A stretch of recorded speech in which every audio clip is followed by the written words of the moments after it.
Hello to all my friends out there. Hi, you guys.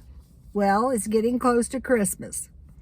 These are my Revlon sunglasses. I bought these with the idea of selling them, but I decided they're not worth much, and I really like them. See the snake skin, and they have a blue lens, which is And you know, mostly I wear a lot of jeans, so they really go with everything I have, so I really like them. And the other thing is my Invicta watch.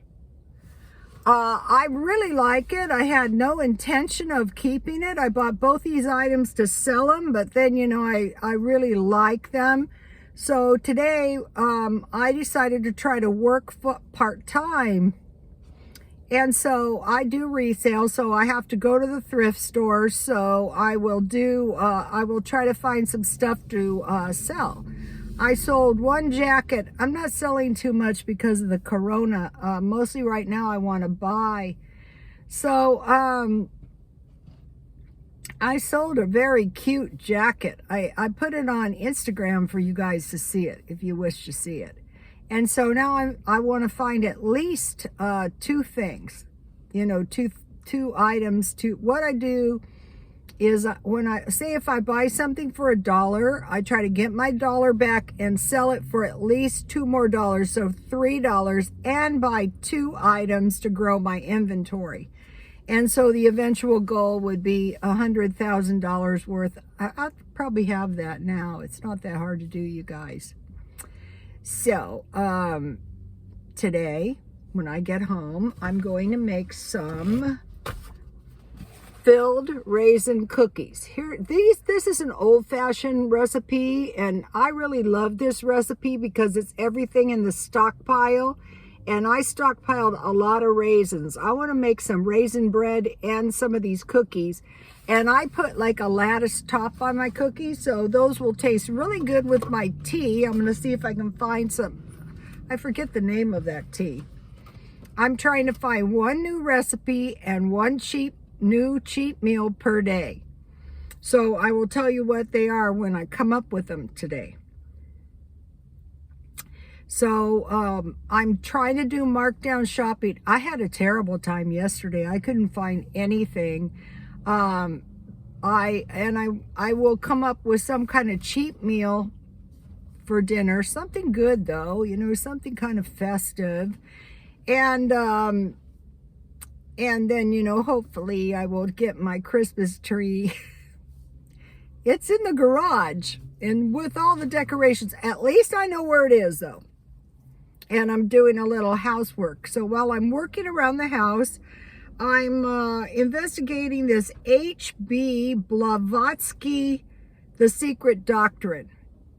Now, this is kind of interesting. First of all, she displayed psychic abilities from an early age, which is not shocking. I mean, what was her entire life? The psychic phenomenon. She wrote, there's 4 volumes. But she only published 2, I think, which is kind of interesting. I am pretty sure the second 2 volumes were the magic, the witchcraft, and that sort of thing. So what she did was, let's see, H.B. Blavatsky. She traveled the entire world, and she studied mysticism and all this kind of stuff. And I think, in my opinion, I see a lot of Hinduism and Buddhism in her philosophies. I'm pretty sure there was. I don't see any Christian.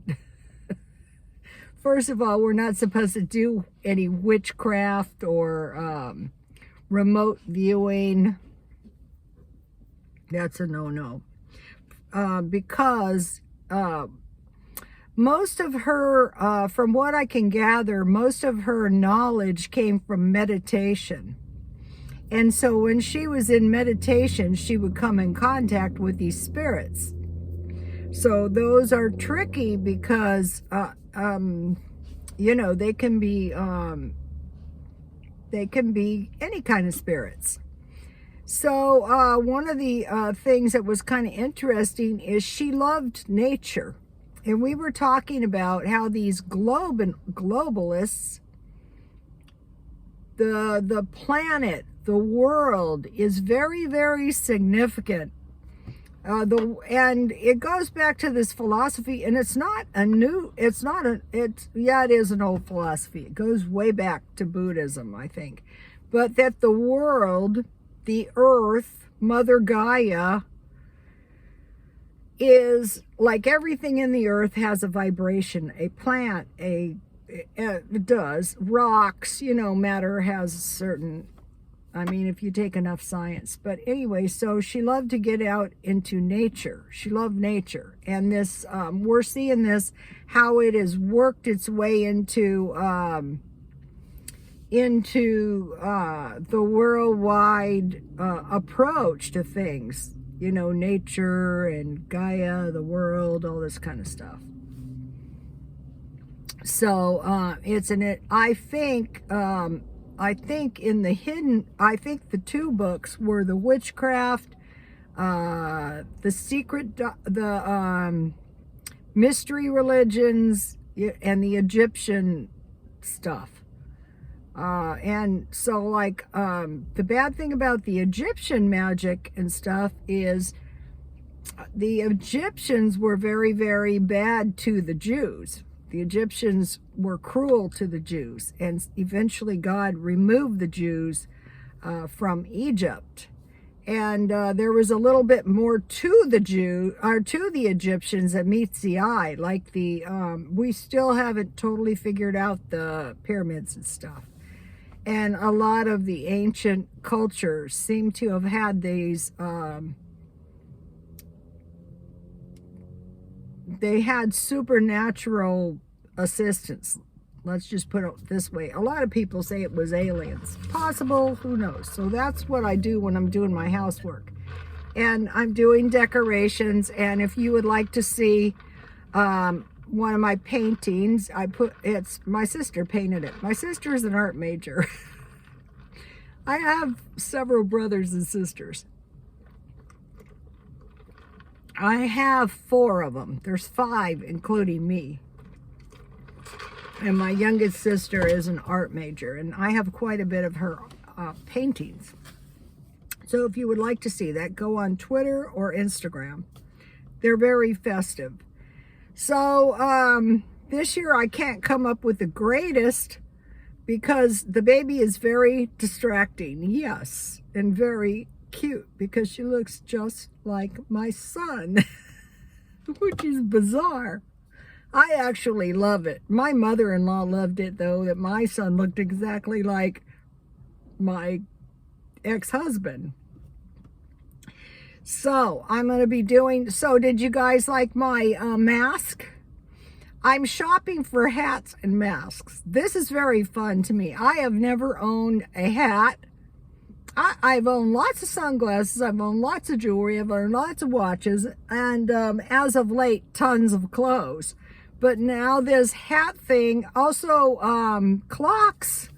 I have bought lots of clocks. I'm enjoying these clocks. I have one in my hall and it needs a repair, but every once in a while the chime will just go off and I just really, really love it. I'm looking for some cuckoo clocks too. Okay, you guys, I will see you later. Please like, comment, and subscribe, and God bless you all.